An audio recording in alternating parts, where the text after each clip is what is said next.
First of all, warm greetings from the Education Post, and it's really a pleasure to see you here.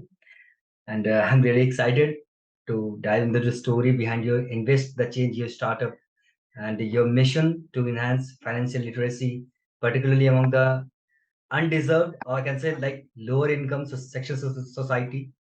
As much I have researched about that, and I want to know more about those things, so that's why I'm here with you. And thanks, Nandika, also for helping me getting this discussion. So uh, let's start. Okay. Sure. Yeah. Okay. Uh, my first question is like, just tell me about your journey as a founder of Invest the Change, and what inspired you to become involved in social entrepreneurship and community engagement. Sure. So, ever since I was young, I've always been very interested in economics, whether it was dinner table discussions with my parents or watching the news intently, trying to see if the arrow is red or green, because that's all I knew about the financial Hmm. markets till then.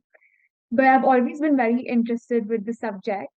And as I grew older, whether it was through school or I enrolled myself in the Wharton Summer School program, I think I delved further into the field of finance and economics. Hmm. Then around like during the end of 2020, during the pandemic, there was a housekeeping staff member in my own society who had died by an accident, and his family was in immense financial distress after that because he was the sole breadwinner of his family, and they were really struggling a lot.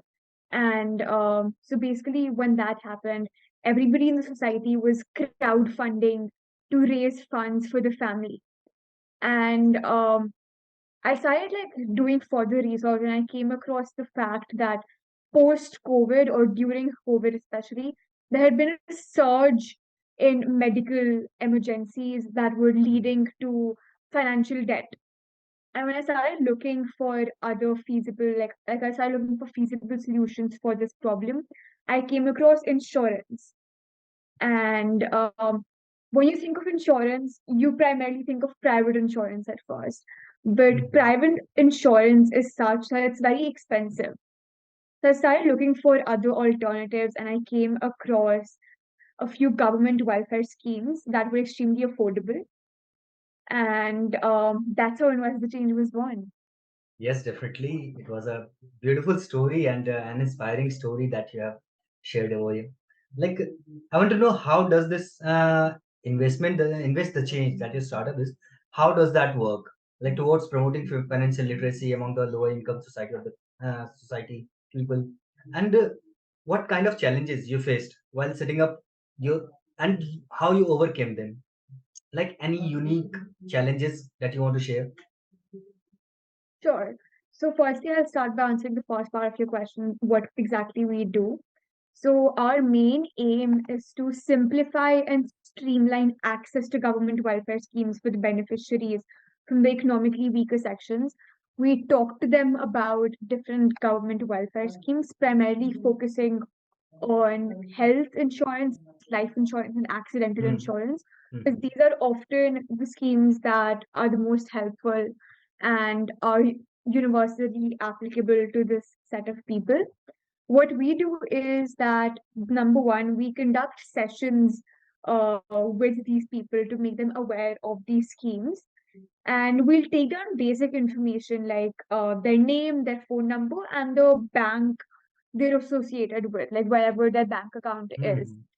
And post that session, we'll call them up and try to connect with them to see if they would want help with the acquirement of some scheme, or even they can call us because we'll put up posters during the sessions with like emails or phone numbers where they can contact us if they require any help with the whole process of acquiring the scheme, whether it's filling out the forms or through e-banking, whatever it is.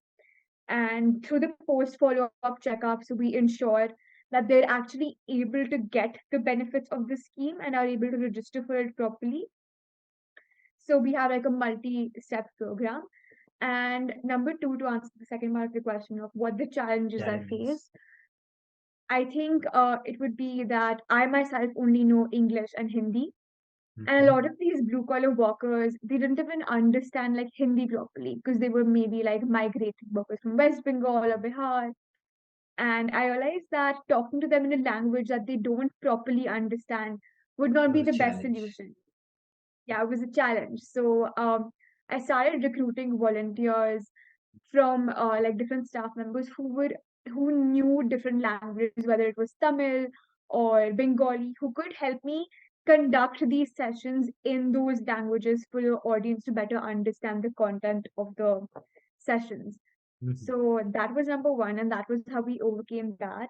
Other than that, I think sometimes it can be a little challenging balancing my time and between school studies and my projects. But I think prioritizing and making to-do lists and organizers has been really helpful for me, as well as delegating work to the volunteers and expanding our team. Definitely.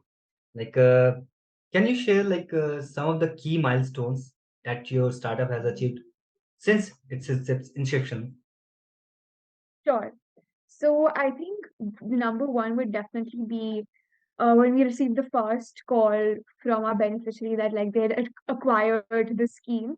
Because after you acquire the scheme, you were like issued a certificate from the bank that like as a proof that you have acquired the scheme.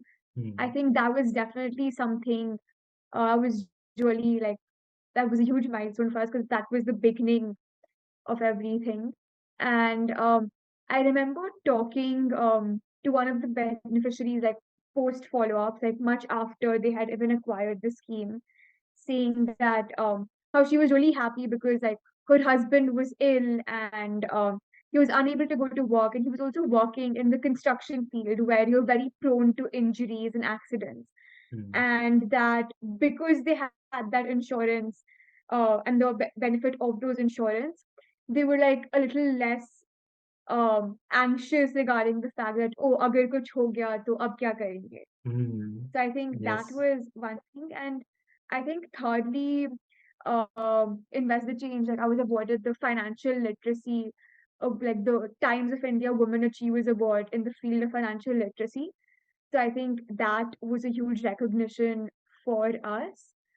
Um, Other than that, I think every time interacting with the beneficiaries about how they feel, or a little bit when they feel relaxed that they've gotten the scheme, I think all of those things are really big for our project more than like numbers or any of that. We try to focus more on improving their lives, and every time we're able to do that, I think that's a huge milestone for us. Definitely. And I was actually gonna ask you that award, but you already mentioned, so no need to ask about that. So my next question is about the family support. Family support for an entrepreneur is very important because it's a crucial time for any entrepreneur in the starting stage, in his initial stage. So I want to know, yeah, your father's mentorship. How has your father's mentorship or your family support shaped your entrepreneurial mindset and interest in this financial world? Because father is the first guide that you get uh, towards anything. So what was about that? Like I mentioned, I think a lot of dinner table conversations in my household revolved around what the latest news is, or what are the new technologies coming up in the financial economic sectors and all of that. So I think that has shaped a lot of my foundation for the study of economics and finance. And I think that has also like made a huge difference. Apart from that, I think that my parents have always supported my interests and what I've wanted to do.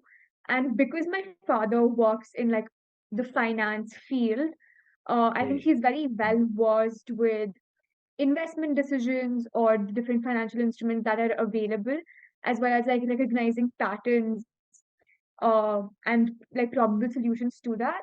So I think getting his mentorship and guidance on the same, and trying to understand how I can relay the information to the audience in a better way. I think that has been super helpful. And I think apart from that, they've really helped me prioritize and get work done. Mm. And they've really helped me like get more volunteers and also get the project going when I've been kind of busy with school and exams. Definitely. And the most important thing is like how you manage your tasks. Like you are a student and you are currently pursuing your education. So, talking about your education, how has your academic background contributed to understanding the economics and finance? As your father is associated with the finance sector, so how your academic background helped in that? I think that firstly, after 10th grade, when you're supposed to choose your streams, I took commerce. So I think taking like economic, and I've always been very interested in economics. So I think when I got when I got deeper into the subject and I was able to understand more of its concepts in 11th and 12th grade, as well as, like I mentioned, I went to the Wharton Global Youth Program during the summer of 2022. And I think all of these things combined, along with AP macro and microeconomics exams that I've given, I think they just opened my horizons into the field of economics and what it really entails and how there are so many factors affecting human decision making. I also conducted independent research, like an independent research study in Mm. 2021 with regards to cryptocurrency, and I think, and I surveyed like Indians, and I was trying to understand their receptivity towards the regulated cryptocurrency market. So Mm. I think combined all these five, six things have really made me understand how unique the Indian market is, especially when it comes to economic and financial markets, whether it is the diversity of the Indian markets or their unique needs.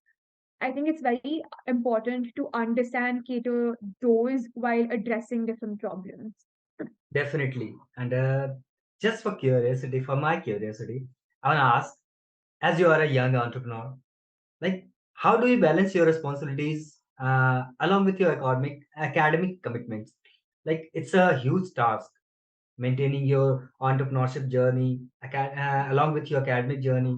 Like, do you have any strategies or routines that you follow up to manage your time effectively and all those things?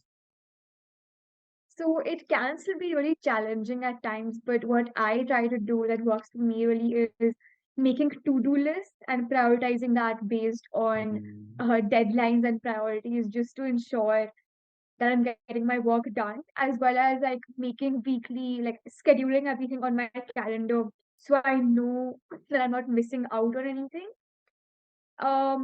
As well as just like um I keep reminding myself that like no amount of work is going to go to waste. Like even if I'm doing something for a little bit, it's better than doing nothing. So I think doing all of these things combined and reminding myself like keep going, I think that really pushes me to balance things better. And I'm still learning along the way, but yeah. So, just tell me one more thing. Like, everyone has a role model for anything that you go for, opt for. Who are your role models? Like, who have influenced you in this entrepreneurial journey, and how have their teachings shaped an approach towards your social entrepreneurship? So when I think about it, it's not like I would have a like just one single role model. I feel like I learn a lot from especially like the people around me and just um like picking up different learnings from everybody around me. I wouldn't say I have like a specific Hmm. role model really, that somebody like who I look up to all the time, because I feel like my interests are constantly changing. I am constantly evolving, And I wouldn't have a specific role model per se, but I feel like my family or like especially those around me, whether it's my teachers or friends or my family, I think they've been a huge Support for inspiration you. for me, whether it's the work ethics of my father, like he's very methodological with his work, or how understanding and empathetic my mom is with everybody. I feel like I've grown up in a household where I've really valued respect in other people and being organized and all of these things. And I feel like they push me and they strive me to be better people.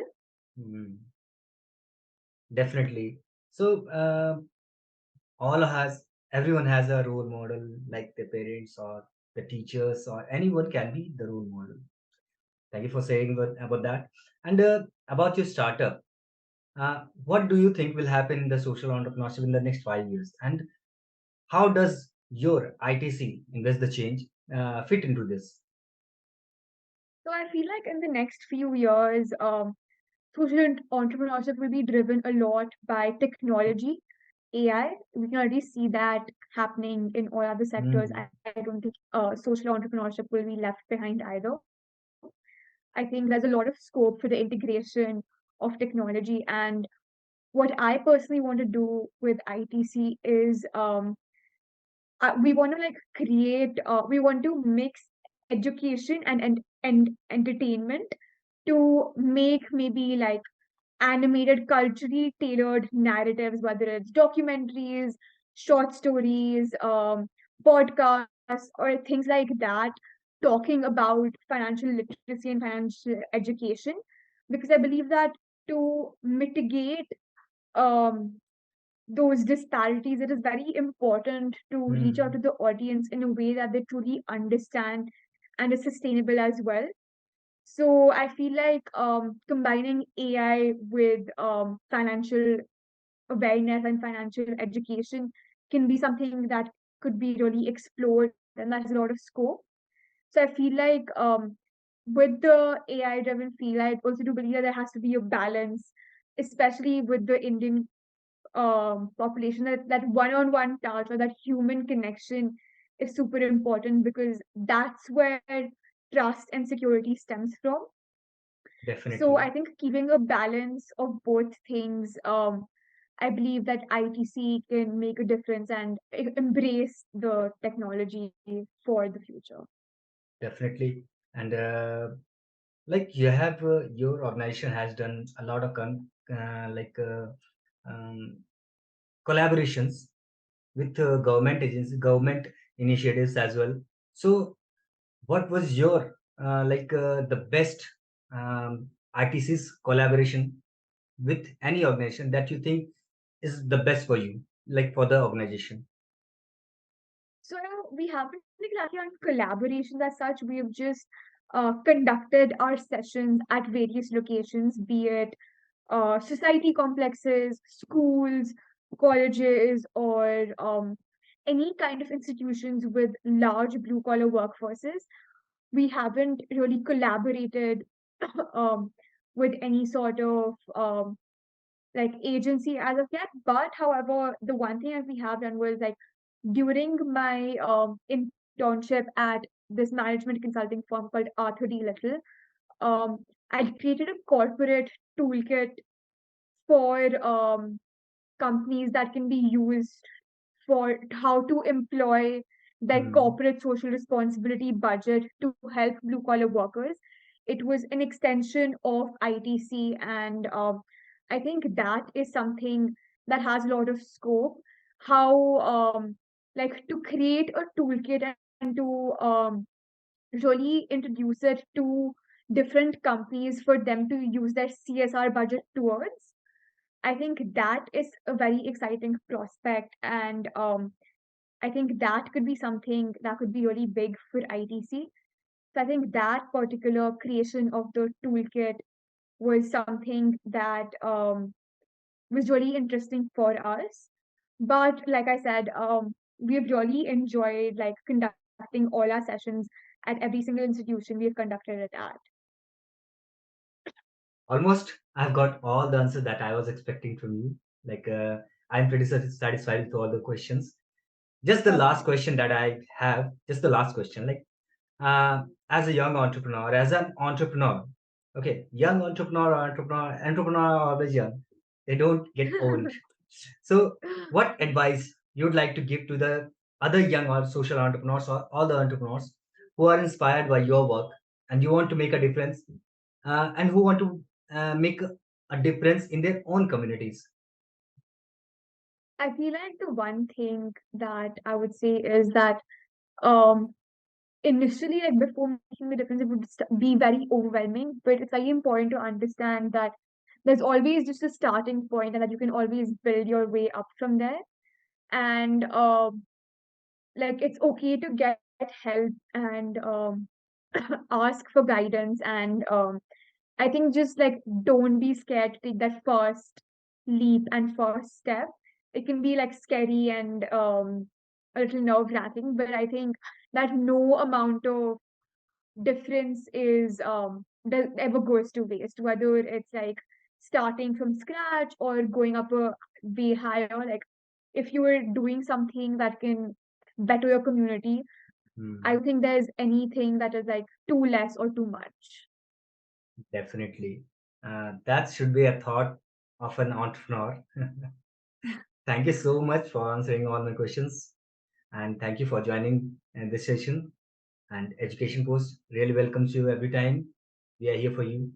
And really like to thank Nandika for doing this session. Thank you, Thank you Nandika. so much for the opportunity, actually. Yeah, thank you so much.